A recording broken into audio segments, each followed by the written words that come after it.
감사합니다. 오늘도 거룩한 주일에 예배의 자리에 함께 하신 우리 모든 성도님들, 또 영상으로 가정에서 각처에서 함께 예배하는 모든 성도님들에게 하나님의 은혜와 축복이 가득한 시간 되시기를 주님의 이름으로 축원합니다. 우리 서로 인사하겠습니다. 전도는 사랑입니다. 다시 인사하겠습니다. 사랑합니다. 축복합니다.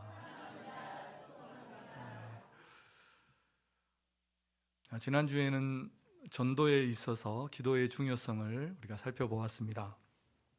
기도의 중요성은 아무리 강조해도 지나침이 없습니다. 초대교회 성도들은 오로지 기도하는 일에 힘썼고, 그렇게 그토록 어려운 시기를 기도로 승리하고 그 고난과 핍박을 다 이겨내고 또 주어진 복음 전도의 사명을 완수했습니다. 우리 성도님들도 기도로 삶의 모든 문제들을 극복하고 주님 우리에게 주신 전도의 사명을 잘 감당하시는 우리 성도님들 되시기를 바랍니다.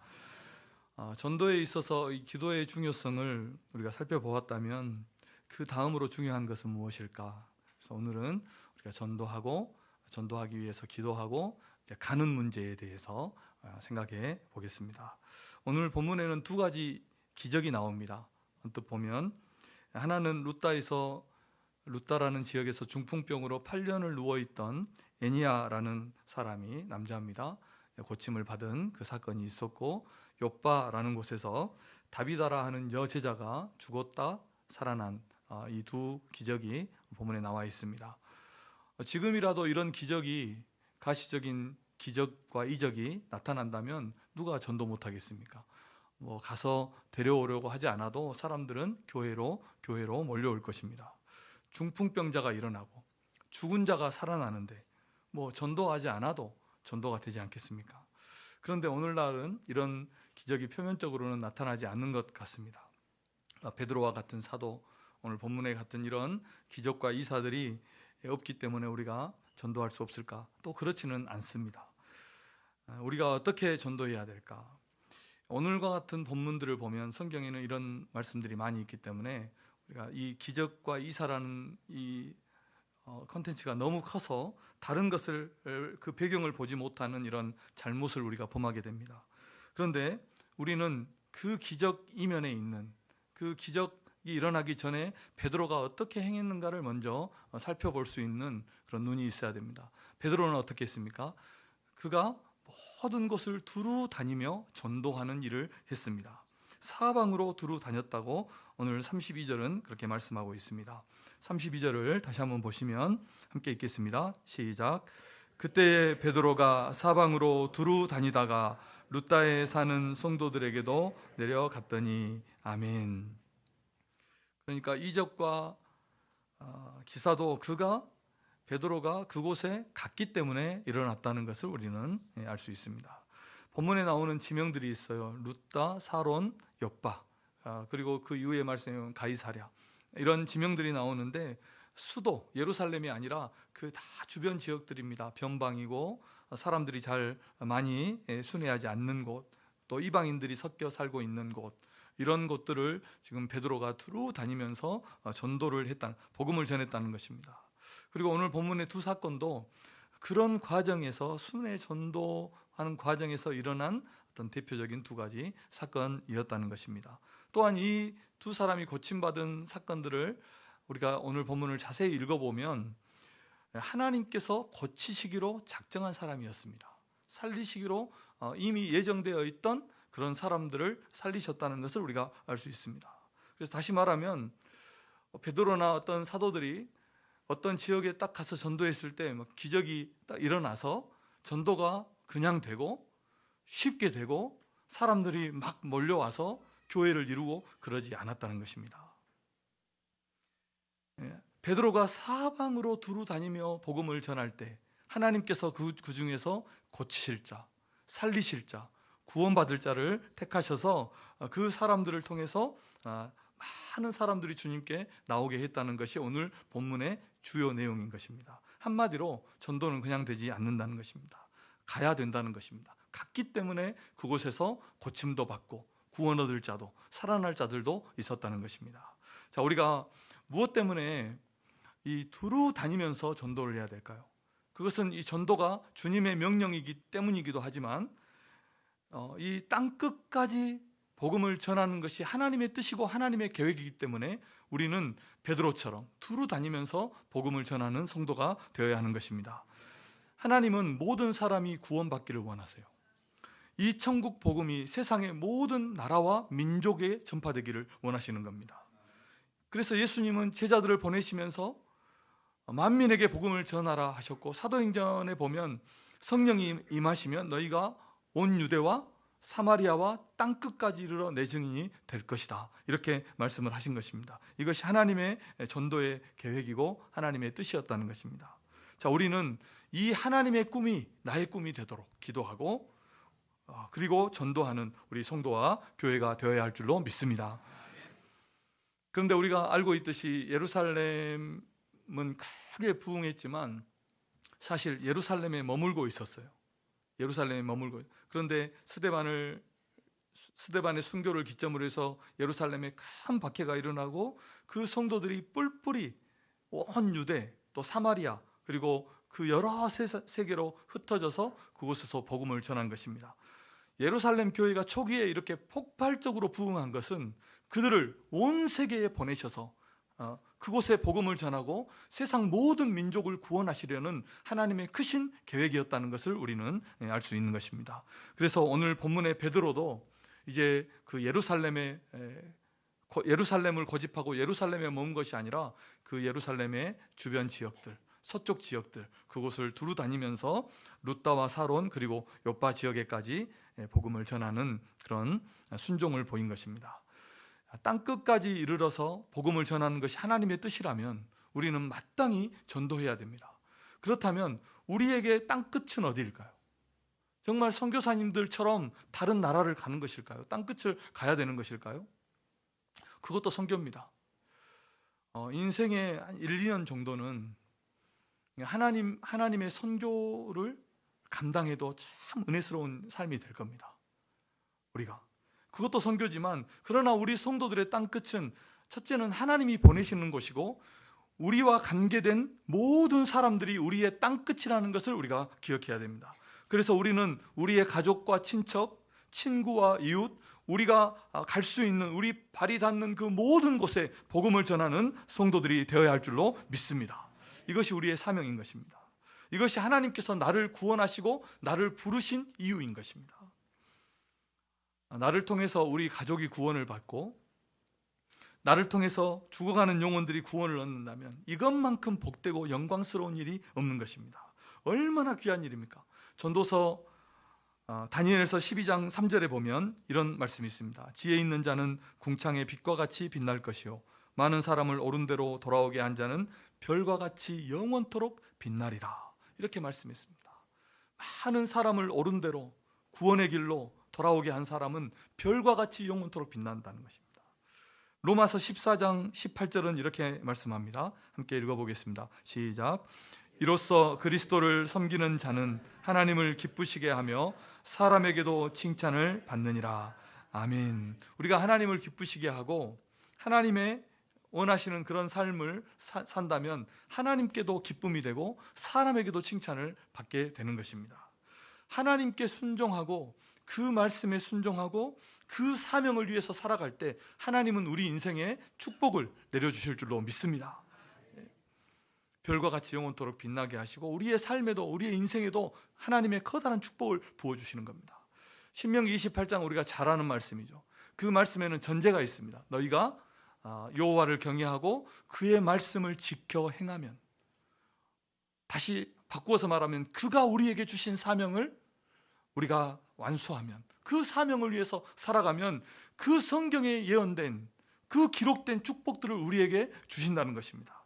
신명기 28장의 축복을 제가 조금 정리해 봤습니다. 보면 하나님의 말씀을 축복하면 모든 복이 임하는데 우리의 삶의 모든 곳에 축복을 주신다는 겁니다. 성읍에서도 복을 받고 들에서도 복을 받아요.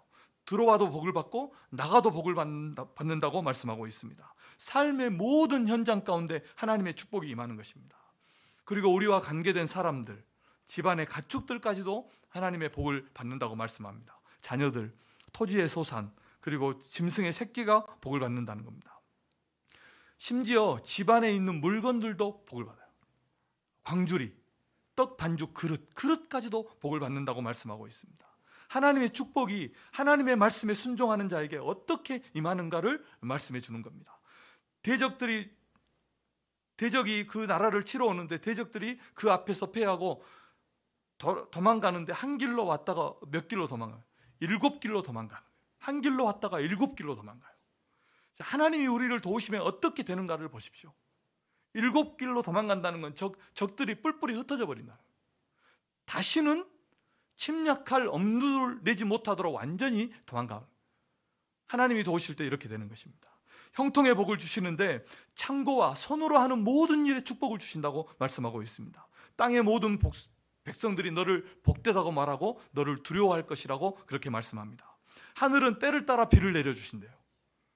꾸어주고 베푼데 너는 꾸지 않을 것이다, 이렇게 말씀하고 있습니다. 머리가 되고 꼬리가 되지 않고 위에만 있고 아래에 있지 않는 축복을 주신다고 하나님이 약속했습니다. 사랑하는 성도 여러분, 하나님이 축복하실 때 그 복이 감당이 안 되는 거예요. 하나님이 축복하시면 누르고 흔들어 넘치게 하실 줄로 믿습니다. 그런데 어떤 자에게요? 하나님께 순종하는 자에게, 하나님의 사명을 감당하는 자에게 하나님이 이런 축복을 주실 줄로 믿습니다. 사랑하는 성도 여러분, 우리의 제1의 사명인 이 전도의 사명을 온전히 감당하시는 성도님들 되시기를 주님의 이름으로 축원합니다.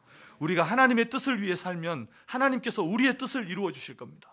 우리가 하나님의 소원을 위해서 산다면 우리 인생의 소원을 들어주실 줄로 믿습니다. 한번 믿어보세요. 믿어보세요. 이렇게 하나님이 구구절절 약속하시는데 우리가 하나님의 사명을 위해서 살면 하나님께서 우리 인생의 소원을 들어주시는 거예요. 어제 제가 잠깐 보니까 그 허경영이죠, 허경영. 뭐 어디 TV에서 나왔더라고요. 그런데 그 말을 믿는 사람들을 보니까 집안에 보니까 우유를 6개월 막 1년 된 우유를 다 부패한 우유들을 집안에 가득 채워놨어요. 왜 그래요? 그 허경영이 말한 걸 믿으니까 그렇게 하는 거예요. 우리는 살아계신 하나님의 말씀입니다. 우리가 하나님께 순종하고 하나님의 사명을 위해서 산다면 하나님께서 이 성경에 약속한 축복들을 우리에게 부어주실 것을 믿으시기를 축원합니다. 자, 두 번째로 왜 이렇게 베드로가 두루 다니면서 전도했을까요? 첫 번째는 우리가 살펴봐서 전도가 하나님의 뜻이기 때문에 그렇게 순종했습니다. 그런데 우리는 어떻습니까? 우리는 전도가 하나님의 뜻인지, 누구를 전도해야 되는지, 어디로 가야 되는지 우리는 모르기 때문에, 그래서 우리는 모든 사람에게 복음을 전해야 되는 것입니다. 우리가 전도 대상자를 작정하고 전도 대상자를 방문하고 또 기도하고 전도하지만 누가 구원받을 하나님의 백성인지, 누가 선택한 사람인지, 누가 멸망받을 사람인지 우리는 모르는 것입니다. 하나님께서 우리를 전도하라고 하시면서 여기에 가라, 이 사람을 전도해라, 딱 찍어주면 정말 좋겠어요. 딱 좋겠어요. 그런데 하나님은 그렇지 않아요. 그래서 우리는 우리와 관계가 있는 모든 사람에게 우리의 마음의 문을 활짝 열고 복음을 전하는 그런 성도들이 되어야 할 줄로 믿습니다. 모두에게 가능성을 열어두어야 되는 겁니다. 전도를 하다 보면 그렇게 기도하고 그렇게 애를 쓰고 그렇게 전도했던 그 사람은 꼼짝도 하지 않는데 그냥 실망하고 낙심하다가 우리 교회 한번 가볼까? 이 한마디 던진 그 사람이 교회에 오는 경우들이 정말 많습니다. 정말 많아요. 동쪽에서 전도했는데 서쪽에서 전도하고, 내가 그렇게 열심히 기도하고 전도했는데 다른 사람이 전도해 옵니다. 하나님은 공짜가 없습니다. 이쪽에서 전도하면 저쪽에서 오는 겁니다. 자, 옆 사람 한번 봐보세요. 예수님 믿게 생겼어요? 최소한 저 정도는 생겨야 그래도 예수님 믿게 생겼다 이렇게. 저도 교회 다니지만 정말 설명 안 되는 사람이 교회 안에 많죠. 설명 안 되는 사람이 많습니다. 저를 포함해서 하나님의 은혜가 아니면 안 되는 분들이, 우리 모두가 다 안 되죠. 하나님의 은혜가 아니면. 그런데 어떻게? 그런데 하나님은 아무것도 묻지 않으시고 믿음 하나 보고 우리를 구원하여 주신 것입니다. 베드로가 그랬어요. 룻다와 사론, 욥바 이 지역에 그곳을 목적을 두고 간 것이 아니에요. 모든 그 주변 지역들을 다 두루 다니면서 전도하다가 그곳에 도착해 보니까 그곳에 고칠 자가 있었고 구원할 자가 있었, 살려낼 자가 있었다는 것입니다. 그리고 거기에서 하나님의 역사가 일어나는 것입니다. 우리는 어디에 구원받을 자가 있는지, 누구에게 하나님이 어떻게 역사하실지 모르기 때문에 두루 다니면서 모든 사람에게 복음을 전하는 그런 성도가 되어야 하는 것입니다. 하나님은 우리의 순종함을 통해서 구원 얻을 자를 찾아내시고 그들을 교회로, 천국으로 인도하시는 것입니다. 우리는 이 전도하는 과정에서 수많은 반대에 부딪히죠. 거부를 당하기도 하고 모욕을 당하기도 하고 무시를 당하기도 합니다. 그러나 이것이 우리의 사명이라면, 우리에게 주신 하나님의 제1의 사명이라면 우리는 우리가 갈 수 있는 모든 곳에 가서 그들에게 복음을 전하고 그 영혼들을 주님께 인도하는 성도님들이 되시기를 주님의 이름으로 축원합니다. 하나님은 우리의 전도를 통해서 구원의 역사, 치유의 역사, 부흥의 역사를 일으키실 줄로 믿습니다. 우리의 전도를 통해서. 사람이 사람을 보는 여러 가지 기준들이 있을 겁니다. 정리해 보자면, 첫째는 외모로 사람을 평가합니다. 겉 모습으로 보는 거죠. 얼굴로, 가진 것으로, 또 지식으로 사람을 평가할 수 있습니다. 육체로, 또 나에게 이익이 되느냐 그렇지 않느냐, 이런 것들로 우리는 사람을 평가하게 됩니다. 우리는 그렇게 돼서는 안 되죠. 동물적이죠. 이것은 너무나 본능적이죠. 그리고 조금 더 다른 기준이 있다면 인격적으로 사람을 보겠죠. 인간으로서 존중하고 예의를 갖추는 겁니다. 그리고 마지막으로 영혼으로 사람을 보는 거예요. 영혼으로. 그래서 구원받아야 될 영혼, 천하보다 귀한 영혼으로 그 사람을 보는 이런 가치를 우리가 가져야 되는 것입니다. 그러면 사람을 어떻게 여길 수 있어요? 긍휼히 여길 수 있는 겁니다. 사랑할 이유가 하나도 없어도, 사랑을 받을 자격도 없지만 그래도 어떻게 합니까? 사랑하는 것입니다. 전도는 우리가 사람을 대하는 최고의 가치인 겁니다. 우리가 사람을 전도하기로 작정할 때 그 사람을 최고의 가치로 여겨주는 거예요. 그래서 우리가 전도 대상자에게 복음을 전하고 교회 한번 가자고 말하는 것도 그냥 툭 던지는 그냥 한마디가 아니라 그 말 속에 우리의 마음과 영혼과 진심을 담아서 우리가 하는 것입니다. 전도하는 것보다 사랑하는 것은 없습니다. 영혼 구원이라는 가치로 사람을 대하는 것이 가장 아름답게 사람을 대하는 것입니다. 우리 성도님들이 이렇게 가장 아름다운 사랑, 전도를 실천하시는 성도님들 되시기를 주님의 이름으로 축원합니다. 세 번째로, 베드로가 사방으로 두루 다니며 전도했던 것처럼 우리도 두루 다니면서 전도하자는 것입니다. 32절을 다시 한번 읽겠습니다. 시작. 그때 베드로가 사방으로 두루 다니다가 룻다에 사는 성도들에게도 내려갔더니. 아멘. 사방으로 두루 다녔다는 것은 여러 지방으로, 또 모든 지방으로 이렇게 번역이 되어 있는 성경도 있어요. 그러니까 여러 지방, 모든 지방으로 두루 다니면서 복음을 전한 것입니다. 예수님께서 하셨듯이 모든 마을과 촌에 두루 다니면서 병을 고치시고 복음을 전하시고 귀신을 쫓아내시고 천국 복음을 전한 것입니다. 그러니까 룻다와 사론, 욥바 지역에만 딱 가서 여기에서 이런 역사가 일어나는 것이 아니라는 겁니다. 동서남북 사방으로 두루 다니면서 전도하다가 룻다에 내려간 것입니다. 지난주에 우리 성경소망교회 이장원 목사님이 말씀하셨던 것처럼 전도는 발로 하는 것입니다. 우리 옛말에 구슬이 서말이라도 깨어야 보배가 된다, 이런 말씀이 있습니다. 이런 말이 있습니다. 그래서 아무리 좋은 것이라도 그것을 많이 갖고 있어도 그것을 잘 쓸모있게 만들어 놓아야 값어치가 있다는 그런 뜻입니다. 책은 잔뜩 쌓아놓고 한 권도 읽지 않는다면 그것이 무슨 의미가 있겠습니까? 운동기구 사놓고 몇 번 하다 놔두면 자리만 차지하는 겁니다. 그렇게 쌓아둔 전자제품이 얼마나 우리 집에 많습니까? 우리가 아무리 전도의 비전을 품고 대상자를 정하고 기도해도 우리의 발로 가지 않으면 아무런 역사도 일어나지 않는 것입니다. 양을 돌보는 목자라는 책을 보면 제가 몇 번 소개한 적이 있지만 그 베두인들, 양을 치는 목동들이 양에게 푸른 초장을 찾기 위해서 1년에 최소 혹은 최대 2,400km를 걸어 다닌대요. 양을 먹이기 위해서 끊임없이 이동하면서 목초지를 찾는 겁니다. 이것이 우리의 사명이라는 거예요.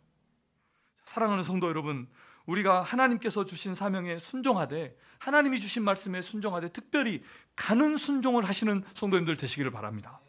믿지 않는 영혼들에게 가는 거예요. 가는 거예요. 그리고 그들에게 복음을 전하. 이게 순종이고 이게 전도인 것입니다. 건강을 위해서 만보도 걷잖아요, 우리가 매일. 제가 아는 목사님도 조금 아파요. 그 전에도 운동을 잘 하셨는데 조금 아프고 나서 반드시 만보를 걷는데요. 운동하라 그러니까.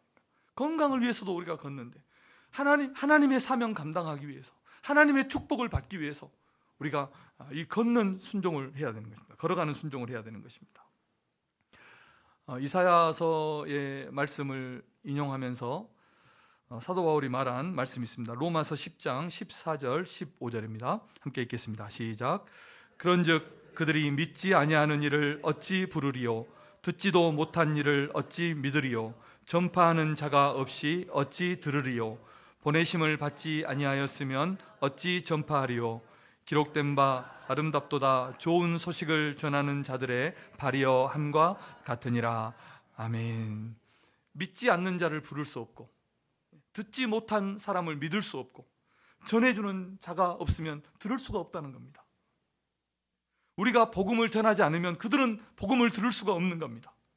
믿을 수 없는 겁니다. 그래서 주님을 부를 수 없는 것입니다. 천국도 지옥도 알 수 없는 것입니다.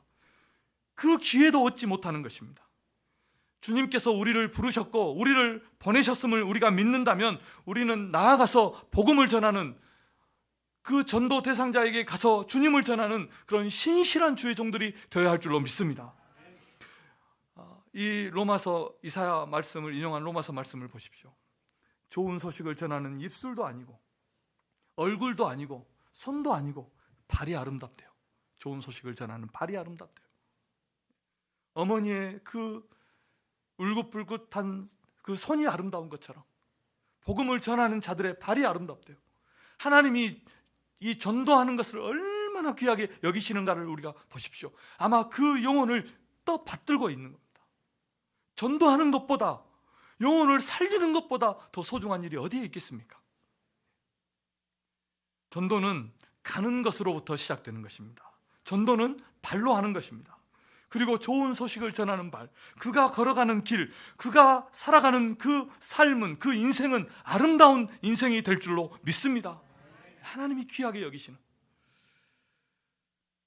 가면 있습니다. 전도의 유명한 그런 구호죠. 우리 한번 따라하겠습니다. 가면 있습니다. 옆 사람에게 축복하겠습니다. 가면 있습니다. 네, 가면 있습니다. 안 가면 있어도 없습니다. 네, 안 가면 있어도 없어요. 전도 현장에 가보면 놀라운 사실들을 봐요. 많은 사람들이, 저렇게 많은 사람들이 복음을 거부한다는 것, 믿고 구원받는 이 복음을 거부한다는 것. 그리고 또 한 가지가 있어요. 반드시 거기에는, 그 현장에는 복음에 반응하는 사람이 있다는 것. 현장에 가면 그것이 10에 하나든지 100에 하나든지 1000에 하나든지 10,000에 하나든지 반드시 구원 얻을 자가 있는 겁니다. 현장에 가면. 더 정확하게 말씀드린다면 하나님이 예비하신 영혼이 있는 거예요. 오늘 32절을 다시 한번 보시면 이렇게 말씀했죠. 베드로가 사방으로 두루 다니다가 룻다에 사는 성도들에게도 내려갔다, 이렇게 말씀. 그러니까 룻다에 사는 성도들에게도 내려간 겁니다. 사방으로 두루 다니다가 거기 성도들에게 방문했습니다.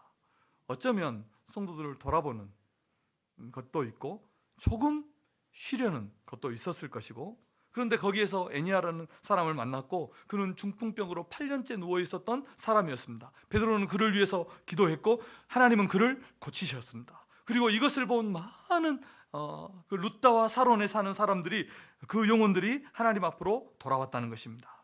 한 사람이 고침받고 한 사람이 변화되면 그 주위에 많은 사람들이 주님께 돌아오는 것입니다. 한 가정이 구원을 얻는 겁니다. 한 사람을 구원하는 것이 세상을 구원하는 것임을 우리가 꼭 기억하시고 한 영혼을 전도하시는 우리 성도님들 되시기를 주님의 이름으로 축원합니다. 자, 말씀의 결론입니다. 사방으로 다니며 복음을 전하는 성도님들 되시기를 바랍니다. 옆 사람에게 축복하겠습니다. 사방으로 다니며 복음을 전합시다.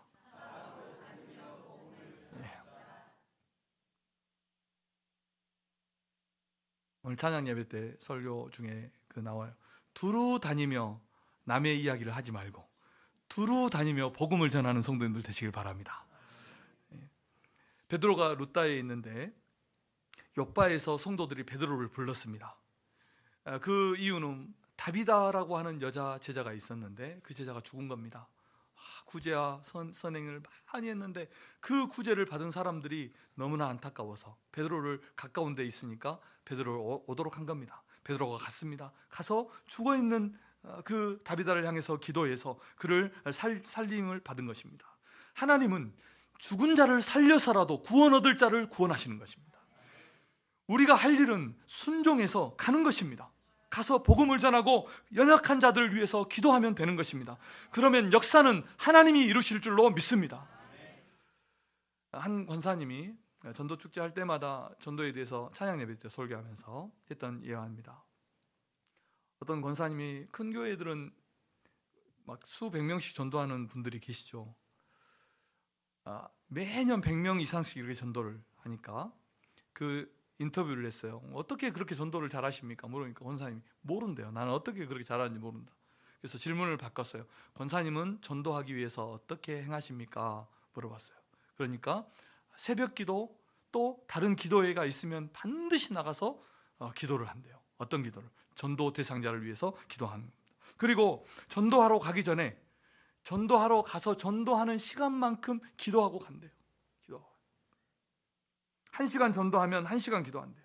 그렇게 해서 가서 사람들을 만나고 전도 대상자를 만나서 이야기를 나누다 보면 느낌이 온대요. 기도 많이 하는 사람은 이런 느낌이 온대요. 저는 아직 전기 같은 거 받아보지 못했는데 예전에 그 조영기 목사님 하루에 3시간씩 기도해봐 찌릿찌릿해 그래요. 찌릿찌릿한대요. 느낌이 오면 이야기하다 보면 틀림없이 열매를 맺는다고 말을 합니다. 이것이 기도의 능력인 것입니다. 사랑하는 성도 여러분, 기도하고 전도하는 성도님들 되시기를 바랍니다. 우리 양쪽 봐보세요. 기도, 전도 딱 써놨어요. 얼마나 중요하면 이렇게 크게 써놨어요. 기도하고 전도합시다. 우리 옆 사람에게 축복하겠습니다. 기도하고 전도합시다. 사람들은 본능적으로 편한 자리를 원해요. 본능적으로 편한 자리에 앉고 싶어요. 그리고 편하고 싶어해요. 그런데 우리는 편하고 좋은 자리가 아니라 헌신의 자리에, 충성의 자리에, 조금 불편하더라도 주님이 기뻐하시는 자리에, 기뻐하시는 일에 헌신하는 우리 성도님들 되시기를 축복합니다. 순종과 수고의 자리, 헌신의 자리로 나아가야 됩니다. 예전에 개그 콘서트 할 때 그 유명한 유행어가 있었어요. 너희들 그렇게 다 편하게 살면 손은 누가 키우냐고 그렇게 고래고래 소리를 질렀던 게 생각해요. 다 편한 자리에 우리가 앉아 있다면 누가 주님의 사명 감당하고 영혼 구원하겠습니까? 제가 부교육자로 있을 때 수년 동안 부교육자들은 이제 자리들 안내하죠. 수년 동안 자리를 안내하면서 한 가지 깨달은 게 있었어요. 그게 뭔지 아세요? 항상 나중에 온 성도는 먼저 온 성도 뒤에 앉는다.